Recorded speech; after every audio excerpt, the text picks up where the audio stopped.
Hello friends, welcome back to our channel. ఈరోజు మన వీడియోలో ఒక విచిత్ర కోడలు ఏం చేసిందో ఆ కథ ఏంటో ఇప్పుడు చూద్దాం.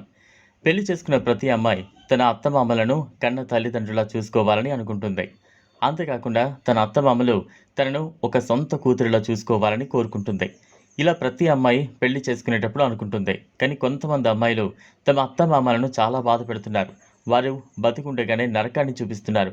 ఇలాంటి ఓ కోడలు తన మామగారిని తన అత్తగారు చనిపోయిన తర్వాత ఇంటిలో నుంచి బయటకు పంపించేసింది. ఆ అమ్మాయి ఎవరు, ఎక్కడ ఉంటుందో ఆమె గురించి మరిన్ని విషయాలు తెలుసుకోవాలనుకుంటే ఈ వీడియోను చివరి వరకు చూడండి. ఈ సంఘటన తంజావూరులో జరిగింది. ఈ గ్రామంలో నాగన్న అనే వ్యక్తి తన భార్య బిడ్డలతో కలిసి ఉండేవాడు. నాగన్నకు 4 కొడుకులు ఉన్నారు. నాగన్న వారిని పెంచడం కోసం తంజావూరులోని వ్యవసాయం చేసేవాడు. అలా వ్యవసాయం చేయడం వల్ల వచ్చే డబ్బులతో తన కుటుంబాన్ని పోషించేవాడు. నాగన్న తన కొడుకులు తనలాగా వ్యవసాయం చేయకూడదని తన కుమారులను బాగా చదివించాలని అనుకున్నాడు.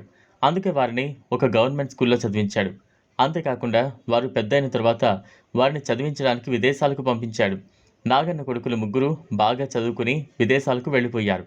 కానీ నాగన్న 4 కొడుకు మాత్రం చదువుకోకుండా తన తండ్రి దగ్గరే వ్యవసాయం చేస్తూ తన తల్లిదండ్రులను చూసుకుంటూ వారి దగ్గరే ఉండిపోయాడు. నాగన్న కొడుకుల 3 విదేశాల్లో చదువుకుని అక్కడున్న అమ్మాయిలను పెళ్లి చేసుకుని అక్కడే సెటిల్ అయిపోయారు. నాగన్న అతని భార్యను అతని 4వ కుమారుడు రాజా చూసుకునేవాడు. నాగన్న అతను చిన్న కొడుకు ఒక అమ్మాయిని పెళ్లి చేశాడు. కానీ ఆ అమ్మాయి అంత మంచిది కాదు. ప్రతి విషయానికి అత్తమామలతో గొడవ పెట్టుకునేది. తన భర్త ఎంత చెప్పినా అతని మాట వినేది కాదు. అంతేకాకుండా వీళ్లకు నువ్వు ఒక్కడివే కొడుకు కాదు, మిగతా 3 కొడుకులు ఉన్నారు కదా, వాళ్ళ దగ్గరికి వీళ్లను పంపించేయమని ఎప్పుడూ తన భర్తతో గొడవ పడుతూ ఉండేది. కానీ రాజా మాత్రం తన భార్య మాటను వినేవాడు కాదు. తన తల్లిదండ్రులను బాగా చూసుకోమని రాజా తన భార్యతో చెప్పేవాడు. తన భర్త ఉన్నంతసేపు తన అత్తమామలను బాగా చూసుకున్నట్లు ఆమె నటించేది.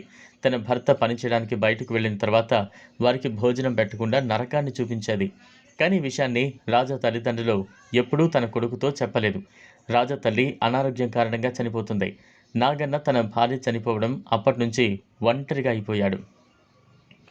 అప్పుడు రాజా భార్య ఎలాగైనా తన మామగారిని ఇంటిలో నుంచి బయటకు గెంటేయాలని అనుకుంటుంది. తన భర్త ఇంటిలో లేని సమయంలో ఆమె తన మామగారిని బెదిరిస్తుంది. ఏమని బెదిరిస్తుందంటే, మీరు కనుక ఇంటిలో నుంచి వెళ్ళకపోతే నేను ఇక్కడే చనిపోతానని తన మామగారికి చెబుతుంది. తన కోడలు చనిపోతానని అనడంతో ఇక ఇంట్లో నుంచి బయటకు వెళ్ళిపోతాడు. చూశారు కదా ఫ్రెండ్స్, అత్తమామలను తల్లిదండ్రులుగా చూసుకోవాల్సిన కోడలే తన మామగారిని ఇంటిలో నుంచి బయటకు గెంటేసింది. ఇది ఇవాల్టి వీడియో. ఈ వీడియో కనుక మీకు నచ్చినట్లయితే లైక్ చేయండి, షేర్ చేయండి, ఛానల్ను సబ్స్క్రైబ్ చేసుకోండి. Thanks for watching.